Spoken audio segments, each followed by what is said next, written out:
હર હર મહાદેવ, જય Shri Amarnath. Blog number 7, શેષનાગથી Ganesh ટોપ. જે યાત્રા આપણે કરી હતી શેષનાગથી ગણેશ ટોપ સુધીની, તે આપણે બતાડી રહ્યા છીએ બ્લોગ નંબર 7માં. તો આપણે YouTube channel life changing Indian મેં સબસ્ક્રાઈબ કરો, શેર કરો અને લાઈક કરો.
અમરનાથ યાત્રા 2023માં આપણે જે કરેલી, તો તે આપણે બ્લોગ નંબર 7માં બતાડી રહ્યા છીએ. શેષનાગથી ગણેશ ટોપ સુધીની યાત્રા આપણે જે કરી હતી ઘોડા ઉપર, તો તે આપણે બતાડી રહ્યા છીએ. તો આપણી YouTube channel life changing Indian બોયને સબસ્ક્રાઈબ કરો, શેર કરો અને લાઈક કરો. અને વધુમાં વધુ યાત્રીઓને પહોંચાડો જે અમરનાથ યાત્રા ઉપર જવાના માગતા હોય અને જે વધુમાં વધુ જેમને જાણકારી ના હોય, તો આપણે યુટ્યુબ ચેનલથી થ્રુ આપણે લોકોને બતાવવાનો ટ્રાય કરી રહ્યા છીએ કે અમરનાથ યાત્રામાં સફર કઈ રીતે કરવાનો હોય અને કઈ રીતે યાત્રા કરવાની હોય, ક્યાંથી યાત્રા ચાલુ થાય છે તે આપણે બતાવવાનો ટ્રાય કરી રહ્યા છીએ. તો આપણી YouTube channel life changing Indian બોયને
અમરનાથ યાત્રા 2023માં શેષનાગથી ગણેશ ટોપ સુધીનો સફર દેખાડી રહ્યા છીએ. જે શેષનાગથી ગણેશ ટોપ સુધીનો સફર કરેલો તે દેખાડી રહ્યા છીએ. YouTube channel life changing Indian બોયને સબસ્ક્રાઇબ કરો, શેર કરો અને લાઇક કરો.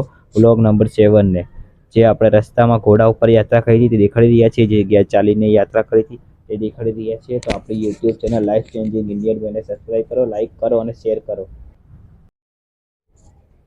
અમરનાથ યાત્રા 2023માં આપણે જે કરેલી તો તે આપણે બ્લોગ નંબર 7માં બતાડી રહ્યા છીએ. શેષનાગથી ગણેશ ટોપ સુધીની યાત્રા આપણે જે કરી હતી ઘોડા ઉપર તો તે આપણે બતાડી રહ્યા છીએ. તો આપણી YouTube channel life changing Indian બોયને સબસ્ક્રાઇબ કરો, શેર કરો અને લાઇક કરો. વધુમાં વધુ યાત્રીઓને પહોંચાડો જે અમરનાથ યાત્રા ઉપર જવાના માગતા હોય અને જે વધુમાં વધુ જેમને જાણકારી ના હોય તો આપણે યુટ્યુબ ચેનલથી થ્રુ આપણે લોકોને બતાવવાનો ટ્રાય કરી રહ્યા છીએ કે અમરનાથ યાત્રામાં સફર કઈ રીતે કરવાનો હોય અને કઈ રીતે યાત્રા કરવાની હોય, ક્યાંથી યાત્રા ચાલુ થાય છે તે આપણે બતાવવાનો ટ્રાય કરી રહ્યા છીએ. તો આપણી YouTube channel life changing Indian બોયને સબસ્ક્રાઇબ કરો, લાઇક કરો અને શેર કરો.